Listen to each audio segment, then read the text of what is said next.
لبيك اللهم لبيك لبيك لا شريك لك لبيك إن الحمد والنعمة لك والملك لا شريك لك.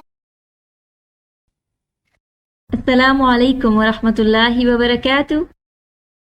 ویلکم ٹو نور القرآن کڈس دورہ قرآن. آپ سب کو نور القرآن میں خوش آمدید. کڈس دورہ قرآن میں خوش آمدید. کیسے ہیں آپ سب؟ آج انشاءاللہ 26واں پارہ شروع کرتے ہیں. سب دعائیں پڑھیں، دعاؤں کے ساتھ شروع کرتے ہیں. اور آج کے پارے میں بھی بہت کچھ ہے ہمارے پاس. ہم کوشش کریں گے کہ وقت میں اپنی تمام باتوں کو پورا کر سکیں. اعوذ باللہ من الشیطان الرجیم. بسم اللہ الرحمن الرحیم. رب اشرح لی صدری ویسر لی امری واحلل عقدۃ من لسانی یفقہوا قولی. اے میرے رب، کھول دے میرا سینہ اور آسان بنا دے میرے لیے میرا کام، اور کھول دے گراہ میری زبان کی تاکہ وہ سمجھے میری بات. ربی زدنی علما. اے میرے رب، میرے علم میں اضافہ فرما. اللہم فقہنی فی الدین. اے میرے اللہ، مجھے دین کی سمجھ عطا فرما. آمین یا رب العالمین. پارہ نمبر 26. اس پارے میں ہم پڑھیں گے سورہ الاحقاف، سورہ محمد، سورہ فتح، سورۃ الحجرات، سورہ قاف اور سورہ الذاریات.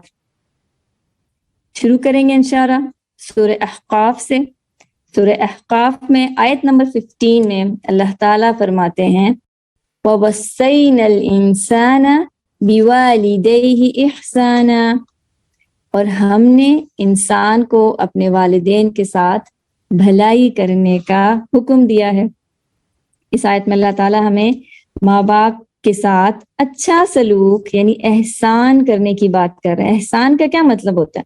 آپ کے ساتھ کسی نے اچھا سلوک کیا اور آپ اس کو اس سے زیادہ لوٹائیں، یہ احسان ہے نا. تو اللہ تعالیٰ کہتے ہیں کہ ماں باپ کے ساتھ احسان کرو. سوچیں یہ حکم کس کی طرف سے ہے؟ کون یہ حکم دے رہا ہے؟ یہ اللہ حکم دے رہا ہے نا. اور کیا حکم دے رہا ہے؟ ہم نے کیا کرنا ہے؟ والدین کے ساتھ اچھا سلوک، ان کا خیال رکھنا ہے، ان کی بات ماننی ہے، انہیں پریشان نہیں کرنا. اللہ تعالیٰ جو کنگ ہے، جو کائنات کا بادشاہ ہے، عظیم قدرت والا ہے، جب وہ کوئی حکم دیتا ہے تو کیا کرنا ہے؟ ہم نے وہ حکم ماننا ہے، کیونکہ وہ حکم بہت اہم ہے. کیا ہم اپنے ماما اور بابا کی قدر کرتے ہیں؟ کیا ہم انہیں نعمت سمجھتے ہیں؟ ان کے لیے دعائیں کرتے ہیں؟ اور والدین میں بھی ماں کا زیادہ حق ہے، کیونکہ پالنے میں ماں کی مشقت زیادہ ہے، محنت زیادہ ہے. ایک مرتبہ ایک صحابی نے نبی صلی اللہ علیہ وسلم سے سوال کیا کہ لوگوں میں سب سے زیادہ میں کس سے اچھا سلوک کروں؟ کون میرے اچھے کردار، اچھے سلوک کا سب سے زیادہ حقدار ہے؟ تو نبی صلی اللہ علیہ وسلم نے فرمایا تمہاری ماں. صحابی نے پھر پوچھا اس کے بعد؟ تو نبی نے فرمایا تمہاری ماں. اور تیسری دفعہ پوچھا تو تیسری بار بھی نبی نے فرمایا کہ تمہاری ماں. اور چوتھے نمبر پر والد یعنی باپ کا حق ہے. اس کا کیا مطلب ہوا؟ دنیا میں جتنے بھی لوگ ہیں نا، ان میں سے سب سے زیادہ ہم نے اپنے والدین کا خیال رکھنا ہے. سب سے زیادہ اچھی بات ان سے کرنی ہے. سب سے زیادہ اگر اچھا سلوک کسی سے کرنا ہے نا، اچھے طریقے سے بات کرنی ہے، نرمی کرنی ہے، تو کس سے کرنی ہے؟ والدین سے کرنی ہے. اور والدین میں بھی ماں کا حق زیادہ ہے.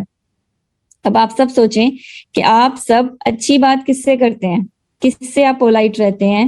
اپنے والدین کے ساتھ یا کسی اور کے ساتھ یا دوستوں کے ساتھ؟ ابھی ہمیں پتہ چل گیا ہے نا کہ کیا کرنا ہے.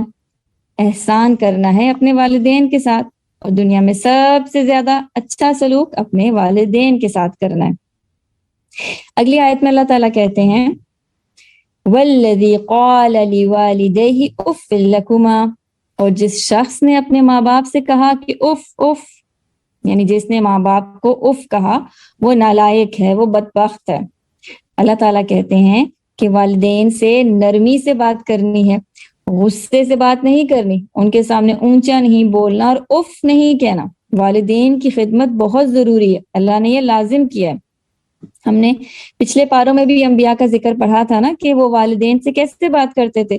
حضرت ابراہیم علیہ السلام نے جب اپنے والد سے بات کی جو کہ کافر تھے، کفر پر تھے، اور ابراہیم علیہ السلام انہیں دعوت دے رہے تھے اور وہ انکار بھی کرتے تھے ان کے والد، تو ابراہیم علیہ السلام کیسے بات کرتے تھے؟ رسپیکٹ کے ساتھ، ادب کے ساتھ، نرمی کے ساتھ، غصے اور بدتمیزی سے کبھی بھی بات نہیں کی۔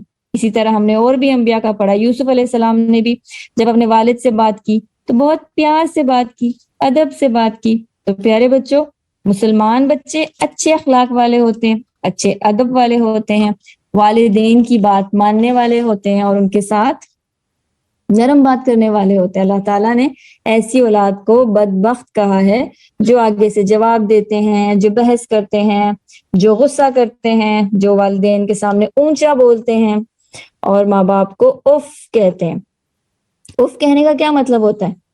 اگر کوئی ماں باپ کوئی کام کہتے ہیں اور بچے آگے سے اف کہیں، اس کا کیا مطلب ہے؟ اس کا مطلب بس کر دیں، بہت ہو گیا، میں تنگ آ گیا ہوں، یعنی یہ بدتمیزی ہے۔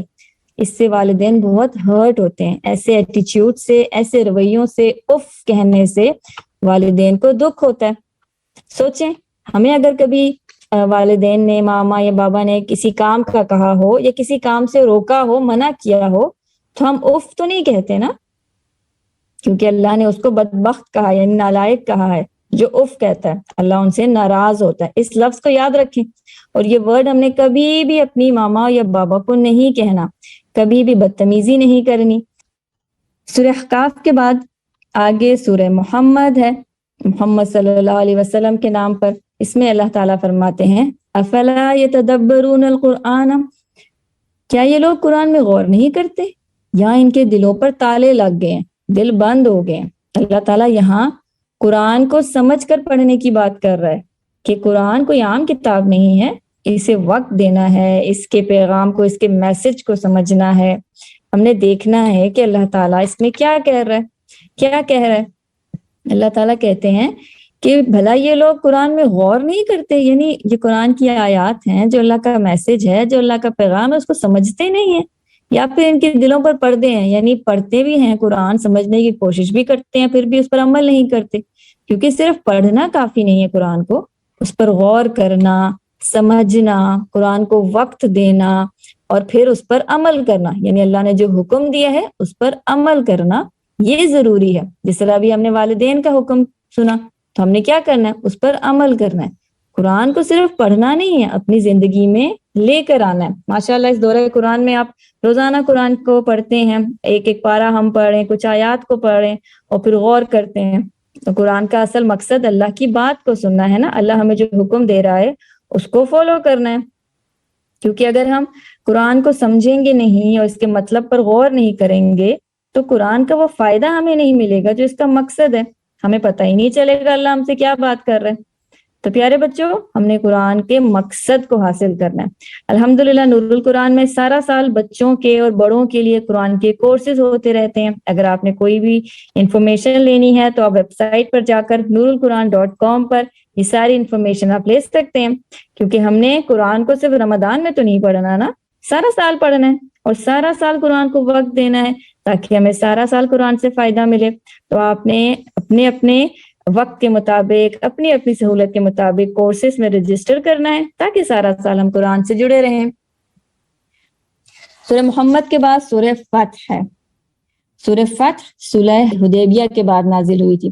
اب صلح حدیبیہ کیا ہے اس کی بہت ڈیٹیل میں تو نہیں جائیں گے، ہم بس یہ سمجھ لیں کہ مکہ کے جو کافر تھے ان کے اور نبی صلی اللہ علیہ وسلم کے درمیان ایک ایگریمنٹ ہوا تھا، ایک کانٹریکٹ ہوا تھا، کیونکہ مکہ کے کافر کئی جنگوں کے بعد یہ جان چکے تھے کہ اب تو مسلمان بہت سٹرونگ ہو گئے ہیں، بہت زیادہ بھی ہو گئے ہیں، طاقت بھی مسلمانوں میں زیادہ ہے اور کافر اب مسلمانوں سے جنگ جیت نہیں سکتے، اور ان کو پتا تھا کہ اگر کافروں نے مسلمانوں سے جنگ کی تو وہ ہار جائیں گے۔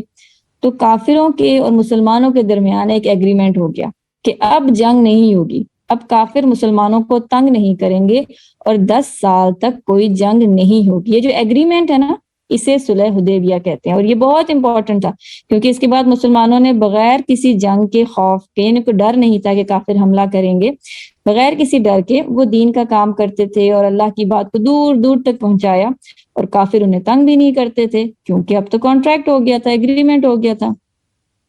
اور کیا آپ جانتے ہیں کہ اس صلح حدیبیہ، اس ایگریمنٹ کے صرف 2 سال کے بعد ہی مسلمانوں نے مکہ کو فتح کر لیا تھا، یعنی پورا مکہ مسلمانوں کے کنٹرول میں آ گیا تھا، جو پہلے کافروں کے کنٹرول میں تھا نا، اور کافر مسلمانوں کو عمرہ بھی نہیں کرنے دیتے تھے. تو اس کانٹریکٹ کے صرف 2 سال کے بعد مسلمانوں نے مکہ فتح کر لیا، اور اس ایگریمنٹ صلح حدیبیہ کی وجہ سے اللہ نے مسلمانوں کو مکہ میں دوبارہ حکومت دے دی، اور اب وہ اپنی مرضی سے جب چاہے عمرہ کر سکتے تھے. اس سورہ فتح کی آیت 29 میں اللہ تعالیٰ صحابہ کرام کی بات کرتے ہیں. صحابہ کون؟ جو نبی صلی اللہ علیہ وسلم کے ساتھی تھے، آپ کے ساتھ دین کا کام کرنے والے تھے، یعنی نبی صلی اللہ علیہ وسلم کی ٹیم، ان کے ساتھی صحابہ. یہ پوری آیت نمبر 29 سورہ فتح کی صحابہ کے بارے میں اللہ تعالیٰ بتاتے ہیں کہ صحابہ سچے مومن ہوتے ہیں، سچے ایمان والے ہوتے ہیں. اس آیت میں اللہ نے فرمایا کہ محمد صلی اللہ علیہ وسلم اللہ کے رسول ہیں، اور جو ان کے ساتھی ہیں یعنی صحابہ، وہ کافروں کے لیے تو بہت سخت ہیں، لیکن آپس میں رحم دل ہیں، رکوع کرنے والے، سجدہ کرنے والے، یعنی نماز پڑھنے والے ہیں، اور نماز پڑھنے کی وجہ سے ان کے چہرے روشن ہوتے ہیں. اس آیت میں اللہ تعالیٰ صحابہ کرام کی مثال دیتے ہیں کہ جیسے ایک چھوٹا سا پودا ہوتا ہے، تو شروع میں تو بہت چھوٹا ننھا سا ہوتا ہے نا، اور پھر تھوڑے عرصے بعد وہ بڑا ہو جاتا ہے، مضبوط ہو جاتا ہے. تو یہاں پر اللہ تعالیٰ فرماتے ہیں کہ پہلے صحابہ کرام بہت تھوڑے تھے، لیکن پھر ماشاءاللہ بہت زیادہ ہو گئے، اور ان کو دیکھ کر کافر کو غصہ آتا تھا کہ مسلمانوں کی تعداد اتنی زیادہ کیوں ہو گئی ہے. صحابہ کرام شروع میں جب اسلام آیا تو بہت تھوڑے تھے. نبی صلی اللہ علیہ وسلم جب ہجرت کر کے مکہ سے مدینہ گئے تھے تو بہت تھوڑے سے مسلمان تھے نا، لیکن اب جب مکہ فتح ہو گیا تو صحابہ کی تعداد لاکھوں میں ہو گئی، ماشاءاللہ بہت سٹرونگ ٹیم ہوگی، اور بہت سارے صحابہ تھے. تو اس پوری آیت میں اللہ تعالیٰ صحابہ کرام کی ہمیں عزت اور ان کی ویلیو بتاتے ہیں کہ صحابہ کرام کیسے تھے، ان کی کیا کوالٹیز تھی. ان کے دل آپس میں جڑے ہوئے تھے، یعنی صحابہ کرام آپس میں ایک دوسرے سے بہت محبت کرتے تھے اور ایک دوسرے کے لیے بہت نرم تھے، لیکن کافروں کے لیے، دشمنوں کے لیے وہ بہت سخت تھے. اور صحابہ کرام اللہ کی بات ماننے والے، اللہ کے آگے جھکنے والے تھے، اور کوئی اگر غلط بات کرتا تھا نا، کوئی اگر برائی کرتا تھا تو صحابہ اس کو روکتے تھے، اور کبھی بھی کافروں کے آگے صحابہ نہیں جھکتے تھے. صحابہ کرام کی بات کے بعد آگے سورہ حجرات ہے. سورہ حجرات میں 18 آیتیں ہیں، اور اس میں اللہ تعالیٰ نے ہمیں بہت سارے اخلاقی آداب بتائے ہیں، بہت سارے احکام ہیں.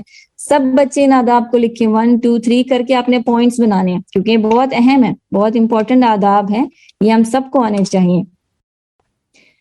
سب سے پہلے اللہ تعالیٰ فرماتے ہیں کہ جب قرآن اور حدیث سے کوئی حکم مل جائے، کوئی فیصلہ مل جائے تو اس پر عمل کرو.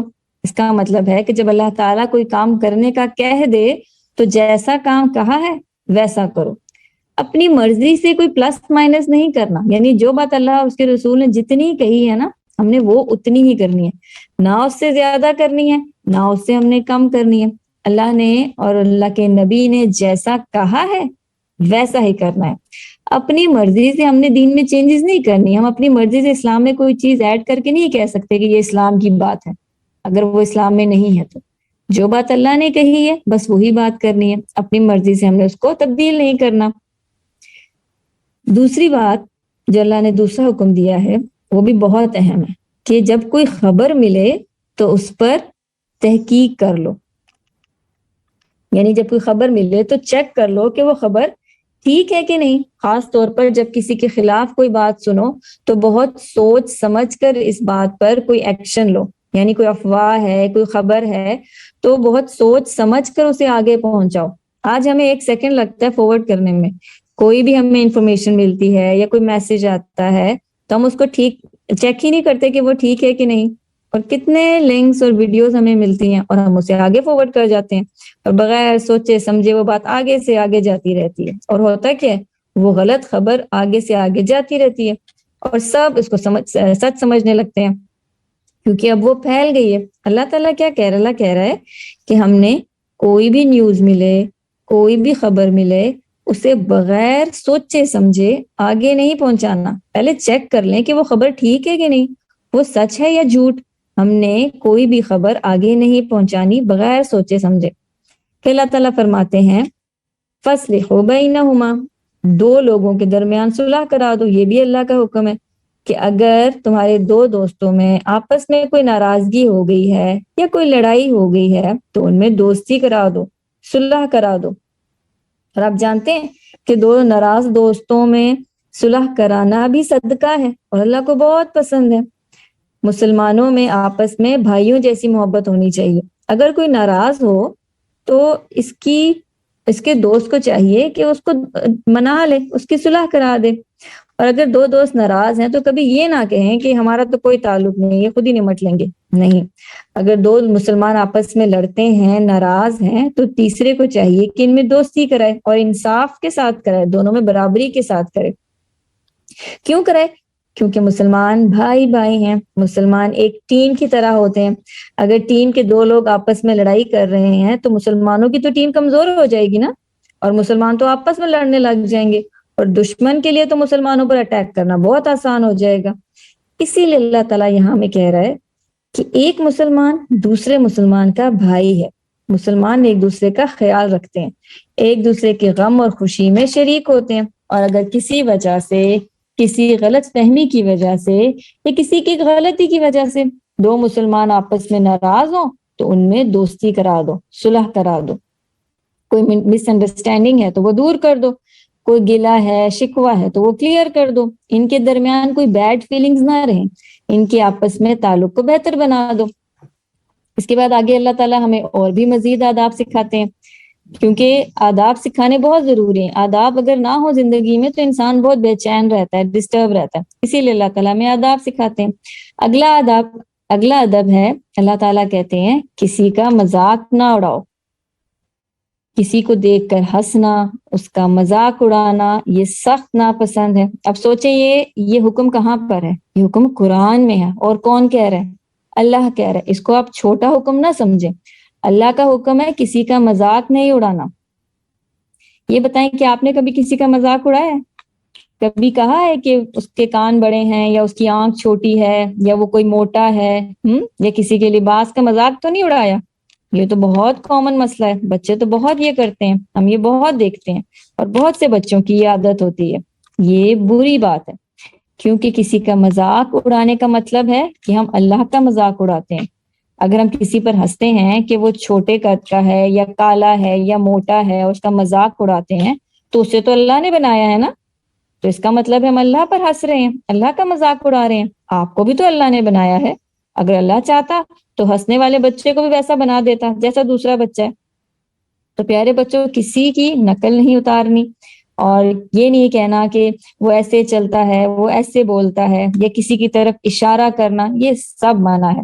کیونکہ کسی کا مذاق اڑانے کا مطلب ہوتا ہے کہ ہم دوسروں کو اپنے سے کمتر سمجھ رہے ہیں اور خود کو ہم بہتر سمجھ رہے ہیں. اور یہ کیا ہے؟ یہ تکبر ہے نا. تکبر کی وجہ سے ابلیس نے سجدے سے انکار کیا تھا نا. اس نے کیا کہا تھا؟ اس نے کہا تھا کہ میں انسان سے بہتر ہوں. تو اللہ نے ابلیس کو ہمیشہ کے لیے اپنی رحمت سے دور کر دیا تھا. اسی طرح کسی اور کو اپنے سے کم سمجھنا, اس کا مذاق اڑانا, یہ سب تکبر اور غرور کی وجہ سے ہوتا ہے. خود کو بڑا, دوسروں کو چھوٹا سمجھنا, یہ اللہ کو پسند نہیں ہے. اللہ تعالیٰ یہاں کہتا ہے کہ جس کا تم مذاق اڑا رہے ہو نا, ہو سکتا ہے وہ تم سے بہتر ہو سکتا ہے اللہ کا پسندیدہ ہو, اللہ کو وہ پسند ہو. ہم نے ایک دوسرے کی رسپیکٹ کرنی ہے, کسی کو ہرٹ نہیں کرنا, اور کسی کا مذاق نہیں اڑانا. اس کے بعد اگلا سبق ہے کہ دوسروں پر عیب نہ لگاؤ, یعنی تانا نہ دو. اگر کسی کی غلطی کا پتہ ہے یا کسی کی برائی کا پتہ ہے تو اس کو تانا نہ دو. مثلا اگر کسی کے امتحان میں کم نمبر آ جاتے ہیں, یا کسی کی ہینڈ رائٹنگ بہت خراب ہے, یا کسی سے کوئی غلطی ہو جاتی ہے, تو اس کو تانا نہ دو, اس پر باتیں نہ کرو. کیوں؟ کیونکہ یہ ساری باتیں دل دکھاتی ہیں, شرمندہ کرتی ہیں. اگر آپ سے کبھی کوئی گناہ ہو جائے یا کوئی غلطی ہو جائے اور آپ اس پر توبہ کر لیں تو اللہ تو آپ کو معاف کر دیتا ہے. لیکن دوسرے اگر بار بار آپ کو آپ کا گناہ یاد کرائیں, آپ کو تانا دیں, تو کیسا لگے گا؟ برا لگے گا نا. تو کبھی بھی کسی کو ہم نے تانا نہیں دینا. اللہ تعالیٰ اس سے منع کر رہا ہے. پھر اللہ تعالیٰ کہتا ہے کہ کسی کے برے نام نہ رکھو, برے القاب سے نہ بلاؤ. کسی کو کافر کہہ دینا, یا کسی کو سست کہہ دینا, یا منافق کہہ دینا, یہ اچھی بات نہیں ہے. اس سے کیا ہوتا ہے؟ اس سے دل دکھتا ہے. دوسروں کو تکلیف پہنچتی ہے. اللہ کہتا ہے کہ کسی کا نام بگاڑ کر نہ بلاؤ, دوسروں کے برے نام نہ رکھو. یعنی اگر کوئی ٹھیک سے چل نہیں سکتا تو اسے لنگڑا کہنا, یا کوئی بچہ اگر بہت ٹھیک سے بات نہیں کر سکتا تو اسے پاگل کہہ دینا, یا کوئی کھیل میں اگر پیچھے ہے تو اسے لوزر کہہ دینا. یہ سب کیا ہے؟ یہ سب ایک دوسرے کے برے نام رکھنا ہے, جو اللہ کو سخت ناپسند ہے. اور اللہ ہمیں حکم دے رہا ہے کہ ہم نے کسی کے برے نام نہیں رکھنے. کیوں؟ کیونکہ اس سے دلوں میں نفرت پیدا ہوتی ہے. جس کا برا نام رکھا جاتا ہے وہ دل میں نفرت ہو جاتی ہے نا, اس کے دل میں وہ تکلیف محسوس کرتا ہے, وہ ہرٹ ہوتا ہے, اور پھر دوستیاں ختم ہو جاتی ہیں, بچے ایک دوسرے سے ناراض ہوتے ہیں. اور ایک مومن کے لیے یہ بہت ہی شرم کی بات ہے کہ وہ مومن ہو کر, مسلمان ہو کر برے اخلاق والا ہو, اس کے اندر اخلاق اور ادب کی کمی ہو. کیونکہ سچا مسلمان تو اچھے ادب والا ہوتا ہے نا, اچھے اخلاق والا ہوتا ہے, دوسروں کی فیلنگز کا خیال رکھنے والا ہوتا ہے. اس کے بعد اللہ تعالیٰ ایک اور ادب بتاتے ہیں ہمیں کہ بدگمانیوں سے بچو. بدگمانی کا کیا مطلب ہوتا ہے؟ کہ دوسروں کے بارے میں غلط نہ سوچو, نیگیٹو نہ سوچو. مثلا اگر آپ کے دو دوست پہ بات کر رہے ہیں آپس میں, اور آپ دور سے انہیں دیکھتے ہیں اور آپ سوچتے ہیں کہ ضرور آپ کے بارے میں یا آپ کے خلاف کوئی بات کر رہے ہوں گے یا آپ پر ہنس رہے ہوں گے, حالانکہ آپ کو پتہ ہی نہیں وہ کیا بات کر رہے ہیں. ہو سکتا ہے کہ وہ کوئی پڑھائی کی بات ڈسکس کر رہے ہوں, یا پھر کوئی کھیل ڈسکس کر رہے ہوں, اور آپ کو یہ لگ رہا ہے کہ وہ آپ کے بارے میں بات کر رہے ہوں, یعنی آپ نے نیگیٹو سوچا. تو یہ جو سوچ ذہن میں آتی ہے نا, یہ جو خیال ہمارے ذہن میں آتا ہے کسی کے خلاف, اسے بدگمانی کہتے ہیں, جس کے بارے میں ہم شور بھی نہیں ہوتے کہ یہ ٹھیک بات ہے کہ نہیں. اللہ تعالیٰ کہتے ہیں کہ بعض گمان گناہ ہوتے ہیں, اس پر پکڑ ہے, وہ گناہ لکھ دیا جاتا ہے, اور اس گمان اور برے خیال کے بارے میں پوچھا بھی جائے گا, کیونکہ بدگمانی کی وجہ سے دلوں میں نفرت پیدا ہوتی ہے, جھگڑے ہوتے ہیں. ہم نے کیا کرنا ہے؟ ہم نے دوسروں کے بارے میں اچھا گمان رکھنا ہے, کبھی بھی دوسروں کے بارے میں غلط نہیں سوچنا. پھر اگلا ادب ہے ولا تجسسوا. یہ ہم نے پچھلے پاروں میں بھی پڑھا تھا کہ ہم نے کسی کے پیچھے نہیں پڑنا. اس کے اگر کوئی راز اپنا نہیں بتانا چاہ رہا تو ہم نے اس کے پیچھے نہیں پڑنا تاکہ ہم اس کا راز جانیں. اللہ تعالیٰ ہمیں کیا حکم دے رہا ہے کہ اگر کوئی اپنا راز نہیں بتانا چاہ رہا تو اس کی ٹو میں نہ لگ جاؤ, بلکہ حکم دیا ہے کہ اگر کسی کا راز پتا چل جائے, کوئی سیکرٹ کسی کا پتا چل جائے, یا کوئی اگر کسی میں کوئی نقص ہے, کوئی غلطی ہے, اس کا پتا چل جائے تو اس کو چھپا دو, کسی کی برائی کو چھپا دو, اسے بدنام نہ کرو, کسی کی برائیاں ڈھونڈو نہ. تجسس کا مطلب ہے کسی میں برائیاں ڈھونڈنا. تو اللہ تعالیٰ کہہ رہے ہیں کہ کسی کی برائیاں نہ ڈھونڈو, کسی کی عیبوں کو, برائیوں کو اگر مل جائے تو پردہ ڈال دو. اللہ تعالیٰ ہمارے عیبوں پردہ ڈالتا ہے نا. ہمارے کتنے گناہ ہیں جو اللہ تعالیٰ نے چھپا دیے. ہم چاہتے ہیں نا کہ ہمارے گناہوں کو اللہ چھپا دے, تو ہم نے دوسروں کی غلطیوں کو بھی چھپا دینا ہے. اس کے بعد اللہ تعالیٰ کہتے ہیں اگلا ادب ہے غیبت نہ کرو. غیبت کیا ہوتا ہے؟ Back biting. یہ بہت بڑا گناہ ہے. اپنے بھائی کی, اپنے دوست کی برائی کسی اور کے سامنے بتانا غیبت ہے. یعنی اگر آپ کے دوست میں کوئی برائی ہے تو وہ برائی آپ کسی دوسرے کو بتائیں جہاں پر آپ کا دوست موجود نہ ہو, یہ غیبت ہے. اپنے دوست کے پیچھے اس کی بات کرنا, جو اس کے اندر ہے, جو برائی اس کے اندر ہے, وہ غیبت ہے. غیبت کیا ہے؟ غیبت فضول باتیں ہیں, اور ضروری نہیں غیبت بڑی بڑی باتوں پر, چھوٹی چھوٹی باتوں پر بھی غیبت ہوتی ہے. بچے غیبت کرتے ہیں اور یہ بھی بہت عام مسئلہ ہے. ہم نے کیا کوشش کرنی ہے؟ کوشش کیا کریں بچوں کہ ہم نے لوگوں کو ڈسکس نہیں کرنا. جب بات کریں تو دوسروں کو ڈسکس نہ کریں. اور اگر کوئی آپ سے غیبت کرے, کسی اور اپنے کسی دوست کی یا بھائی کی بات, بری بات آپ سے کرے, تو آپ اسے روک دیں, اسے ریمائنڈ کریں کہ یہ غیبت ہے, ہم مسلمان ہیں, ہم نے غیبت نہیں کرنی. کیونکہ مومن نہ برائیاں کرتا ہے اور نہ کسی کی برائیوں کو ڈسکس کرتا ہے. کچھ لوگ دوسروں کی برائیوں کو نوٹ کرتے رہتے ہیں, پھر بعد میں جا کر دوسروں کو بتاتے ہیں. یہ سخت گناہ ہے. ہم نے کسی کی برائی نہ کرنی ہے, نہ سننی ہے. ہر وہ بات جو کسی کے سامنے تو ہم نہیں کر سکتے, لیکن اس کے پیچھے ہم کرتے ہیں, وہ غیبت ہے. کیونکہ ہمیں پتہ ہے اگر اس کے سامنے ہم نے یہ بات کی تو اسے برا لگے گا, تو ہم اس کے پیچھے دوسروں سے اس کی بات کرتے ہیں. یہ غیبت ہے. اس کے لیے توبہ کریں کہ آئندہ کبھی بھی غیبت نہیں کریں گے. اور پھر آپ نے معافی بھی مانگنی ہے اس بچے سے, اس شخص سے جس کی کبھی آپ نے غیبت کی ہو. پیارے بچوں, یہ سارے زبان کے گناہ ہیں. نبی صلی اللہ علیہ وسلم فرماتے ہیں کہ زبان ہی ہے جس کی وجہ سے لوگ منہ کے بھل گھسیٹتے ہوئے آگ میں ڈال دیے جائیں گے۔ ایک اور حدیث میں آتا ہے کہ سب سے زیادہ لوگ زبان کی وجہ سے آگ میں ڈالے جائیں گے۔ کیوں؟ کیونکہ ہماری زبانیں کنٹرول میں ہی نہیں ہوتی۔ یہ ساری برائیاں زبانیں کرتی ہیں۔ زبان ایک ایسی چیز ہے کہ آپ نے جو ایک دفعہ کہہ دیا اب وہ واپس تو نہیں آ سکتا نا۔ آپ نے جو کہہ دیا وہ نکل گیا زبان سے، فرشتوں نے لکھ دیا، سب کچھ نوٹ ہو گیا۔ غیبت کی ہے یا آپ نے مذاق اڑایا ہے، کسی کا برا نام رکھا ہے، کوئی بھی برائی ہے آپ نے کر دی تو وہ لکھی گئی ہے۔ اپنی زبان کو ہم نے سوچ سمجھ کر استعمال کرنا ہے۔ اس کے لیے بہتر ہوتا ہے کہ اگر کوئی اچھی بات نہیں کرنی تو آپ خاموش ہو جائیں۔ اگر کوئی اچھی بات نہیں ہے کہنے کے لیے تو بہتر ہے کہ خاموش ہو جائیں، کسی کی برائی نہ کریں، کیونکہ زبان سے جو بات نکل گئی اس کا جواب دینا ہوگا۔ اللہ تعالیٰ آگے فرماتے ہیں ان اکرمکم عند اللہ اتقاکم، اللہ کے ہاں سب سے زیادہ عزت والا کون ہے؟ جو زیادہ ڈرنے والا ہے۔ اللہ کے ہاں سب سے زیادہ عزت کس کی ہے؟ جو گناہوں سے بچتا ہے، اللہ سے ڈرتا ہے، اپنی زبان کو سوچ سمجھ کر ڈر کر استعمال کرتا ہے۔ یہ تمام وہ آداب ہیں جن کی پابندی بہت ضروری ہے۔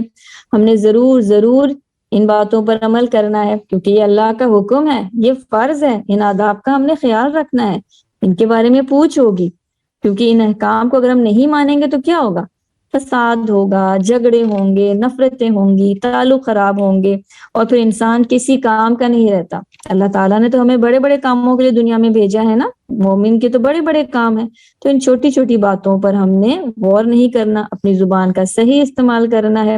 اور پیارے بچوں، ہر انسان کے اندر خود کو بڑا دکھانے کی ایک خواہش ہوتی ہے۔ ہر کوئی چاہتا ہے کہ اس کی تعریف ہو اور سب اس کو اچھا کہیں، اور وہ خود کو بھی اچھا سمجھتا ہے اور سب کے سامنے بڑا بننا چاہتا ہے۔ اسی لیے بعض دفعہ ہم دوسروں پر اس طرح کی بات کر جاتے ہیں تاکہ ہم دوسروں کو چھوٹا دکھائیں اور خود کو بڑا دکھا سکیں۔ یہ تمام باتیں ناپسندیدہ ہیں، منع ہیں۔ ہم نے ان باتوں کا خاص خیال رکھنا ہے۔ آج سے آپ نے کیا کرنا ہے؟ ابھی تو آپ سب سے پہلے ایک ایکٹیویٹی لکھیں آپ کہ آپ نے کل سارا دن نوٹ کرنا ہے کہ آپ کسی کو ڈسکس تو نہیں کر رہی، آپ غیبت تو نہیں کر رہے، آپ دن میں کسی کی برائی تو نہیں کرتے یا کسی کا مذاق تو نہیں اڑاتے۔ آپ نے نوٹ کرنا ہے اور پھر اپنی اصلاح کرنی ہے کہ ہم نے انشاءاللہ ان برائیوں کو دور کرنا ہے۔ اس کے بعد سورہ قاف ہے۔ سورہ قاف نبی صلی اللہ علیہ وسلم عید اور جمعے کے خطبے میں پڑھا کرتے تھے، اور یہاں سے قرآن کی آخری منزل بھی شروع ہوتی ہے۔ یعنی قرآن آپ کو پتہ ہے اختتام کی جانب ہے، قرآن ختم ہونے والا ہے، یہاں سے قرآن کی آخری منزل سٹارٹ ہوتی ہے۔ آپ کا پارہ یہاں پہ مکمل ہوتا ہے الحمدللہ۔ انشاءاللہ کل ہم اگلا پارہ پڑھیں گے۔ ایک نظر دیکھتے ہیں کہ آج کے پارے میں ہم نے کیا پڑھا، آج کے پارے سے ہم نے کیا سیکھا۔ آج تو بہت سارے آداب سیکھے ہیں نا ہم نے۔ سب سے پہلے ہم نے دیکھا کہ والدین سے اچھا سلوک کرنا ہے، برا سلوک نہیں کرنا۔ جو برا سلوک کرتا ہے وہ بدبخت ہے، وہ نالائق ہے۔ اور آپ نے نوٹ کیا کہ ہم نے اف نہیں کہنا والدین کو، ان کے ساتھ احسان کرنا ہے۔ پھر قرآن پر غور کرنا ہے۔ قرآن صرف رمضان میں نہیں پڑھنا، سارا سال قرآن کو پڑھنا ہے تاکہ اللہ کے حکم کو ہم مان سکیں، اس پر عمل کر سکیں۔ انسان کو ریمائنڈرز کی ضرورت ہوتی ہے نا، تو قرآن ریمائنڈر ہے، اس کو سارا سال پڑھنا ہے۔ پھر صحابہ کرام کے بارے میں پڑھا کہ صحابہ کرام دوسروں کے لیے، کافروں کے لیے سخت تھے اور ایک دوسرے کے لیے نرم تھے۔ پھر ہم نے اخلاقی آداب دیکھے کہ کسی کی برائی نہیں کرنی، غیبت نہیں کرنی، تجسس نہیں کرنا، برے نام نہیں بلانے۔ اور ہم نے اینڈ میں دیکھا کہ ان اکرمکم عند اللہ اتقاکم، اللہ کے نزدیک سب سے زیادہ عزت والا کون ہے؟ جو ڈرتا ہے اور جو زبان کو سوچ سمجھ کر استعمال کرتا ہے۔ انشاءاللہ ہم کل اگلا پارہ پڑھیں گے، پارہ نمبر 27۔ جزاکم اللہ خیر کثیرہ۔ السلام علیکم ورحمۃ اللہ وبرکاتہ۔